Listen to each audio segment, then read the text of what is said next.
I will say this: the officiating on Sunday was probably, I'd give it an A, but I think 3 plays from this game I thought were noteworthy. Some funny, some I wasn't crazy about. The first one was Tom Brady getting his first unsportsmanlike penalty in 22 years. I'm fine with him. Which was 5 days after he complained about the fact that they never flag him, even though they probably should. He was dropping F-bombs in the ref's face, and he was 2 inches away from his face. I know he got hit in the mouth. I don't care. Calm down. People get hit in the mouth all the time. And it wasn't even an illegal hit. I'm sorry. Wear like a linebacker face mask if you don't get hit in the mouth. I just thought that was I thought people were a little too harsh on Hockley for that. It's like Tom Brady's in your face screaming F-bombs. Like, no, that's a layup, dude. Anyone else? And here's the thing. That flag was probably 20 years overdue. He's gotten away with so much. Yeah. The one that I wasn't crazy about, what do we got here, Debo? By the way, the Cooper Kupp fumble was at 27-6 after, I mean, definitely, contributed to it, but because they obviously scored. Yeah, Lenny scored at the end of the third quarter there. The other one that so Hockley says, he was asked, and there's no interpretation that after the pass has gone incomplete. Oh, this is So on the penalty with Stafford, he said, he was meeting with Greg Allman, who does a great job for the Athletic down in Tampa Bay. He said, Greg asked, can you discuss the taunting penalty called on Tampa Bay's Tom Brady in the second quarter? It looked like he was upset and had a bloody mouth. Hockley, he got in my face in an aggressive manner and used abusive language. True. Also true. No, not false. As for the hit, we did not think it rose to the level of roughing the passer. It's just amusing that Hockley's like, he used abusive language to me on the football field. I come back to this all the time. My favorite ever pool report from an official was when Mike Carey had thrown Terrell Suggs out of a game, Ravens versus Lions. And after the game, he was asked why, and I did not make this up. I was thinking about this today, chuckling. He said he had malice in his heart, which is one of the best all-time plays ever. I mean, obviously the best officiating moment in the history of officiating is Ron Cherry with he was giving him the business. That's right. NC State Maryland game, maybe. No, that's an NFL game that giving him the business where he does the old Three Stooges thing. There's definitely a college giving him the business game too. Here's the 2 other things I wanted to mention quickly. The Ndamukong Suh taunting penalty was incredibly stupid. Yep. Not on Ndamukong Suh's part, the official's part. He was mad because he thought Stafford had kicked him, and he just got in his face and was talking, smack to Stafford. I don't know what he said, but I'm sure it certainly could have been worse than what Tom Brady told Hockley to his face. You disagree? I was okay with the penalty on Suh. I mean, Suh and Stafford were teammates for like 10 years. And so what? Stafford's allowed to sort of push I didn't think Stafford kicked it. Sue was landing on Stafford. I think Stafford was just sort of like bracing himself to avoid, being crushed by the I didn't have an issue with Stafford's response, but I was fine with it's football. I mean, they're not. I didn't think Stafford kicked him though. And Sue got up. His foot came up in a way that wasn't natural. If we're going to do the old NFL language, okay. It wasn't a penalty on Stafford. I didn't care, but it's something like the sneaky stuff Tom Brady does when he slides to try to take people out of second base type of thing. Something less than that. But I was like, I understand why Sue might be angry, and I was fine with them yelling at him. I mean, on the taunting stuff, we all agree, for the record, that the taunting rule is idiotic and stupid. Correct. When we're discussing the taunting stuff, the way we're discussing it is, does it fit in the parameters of what the NFL wants to do?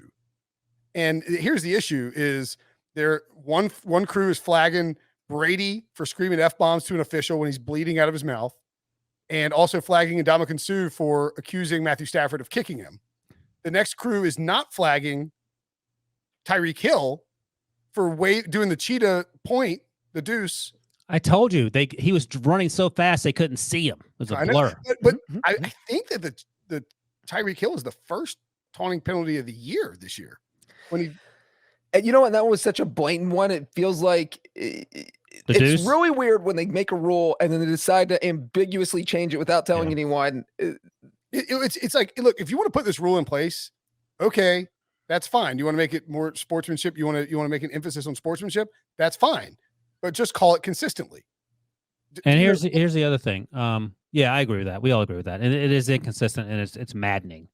And the other thing that I talked about as it happened, and Brinson was pro the no call because I think he loves Eric Weddle, but Eric Weddle straight off the basketball court jacks up Mike Evans.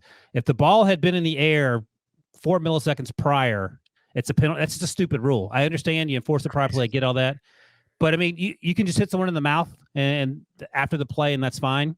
In terms of you get no, the ball? I mean, because that would, the way you're describing it would only apply on fourth down because it's first, second, or third Right. down. Yes. You're being hit with a 13-yard penalty, but also That's a pretty big fourth down. nobody is taking a free shot because you can't watch the football hit the ground as you're hitting them. You know, My like point is this: should the measuring stick be the milliseconds between the ball hitting the ground and the ball being in the air? well, you tell me, is- because if the ball's on the ground for 5 seconds and they take the cheap shot, are you saying that the offense should still keep the ball that just failed on fourth down, even though it's blatantly after? Well, that's what I'm asking. Like, what's there the has so to you be a either- clear. There has to be a clear delineation, right? and the only obvious delineation is the ball on the ground or not? Right. And- I didn't. and- I didn't have Well, a huge issue with that. Well, I would say on that, and Diva, bring that the pool report back up. So on that hit where Eric Weddle, who hadn't been in the league apparently since they changed the rules, dominate nerds on the basketball court until recently? right? So Weddle hits Mike Evans, and Hockley was asked. He said, "Can you take me through the unnecessary roughness penalty called on?" Actually, did they actually think they called it unsportsmanlike conduct? No, he hit him in the mouth. I think the sportsmanlike conduct's like when you curse out the referee. Okay. I think it's unnecessary roughness when you hit him in the face when the play's over. Hockley said, by rule, in a defenseless receiver hit like that, we treat it as a post-possession foul. It's a dead ball foul. It's enforced from the succeeding spot. Yeah, And there's no interpretation of that after the pass is going to complete. It's post-possession no matter what. That's exactly right. And see, I agree with that in the sense of what Weddle did is definitely a foul. No question about it. But it did not in any way impact the attempted completion of the pass. But my pushback, I agree, I don't disagree. But if we're going to get pedantic, my pushback would be even if the ball's 2 inches from the ground, it still is not impacting it. But in that case, it would have been a penalty. In which case, the Buccaneers would have kept the ball. Right. That's another stupid, bizarre loophole. And it is. I mean, to Breech's point, it's hard to. Where are we going to draw the line? I get it, but I was like, it's just so close. It's ticky tack, and I didn't have a dog in the fight, and the Bucs actually needed that because they were trying to get that would have kept their drive alive. They lost the ball on fourth down there, obviously. Think about it like this: the pass is incomplete. Right. The ball hits the ground. Eric Weddle turns, sprints towards Tom Brady, tackles him in the middle of the field. He's probably getting ejected, but it's also just a 15-yard penalty. You can hit him as hard as you want to tackle him after the foul or after the play.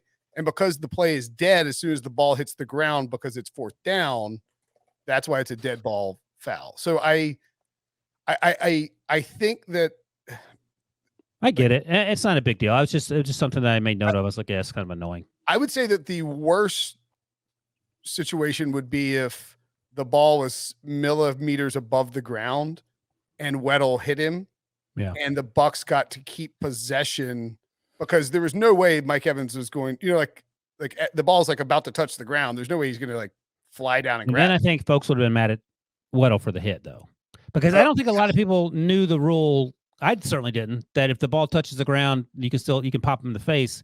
Because rarely does it happen on fourth down. I don't even know if I ever remember it happening on fourth down. I mean, my initial reaction was, "Oh my God, Weddle just gave the Bucs like first and goal."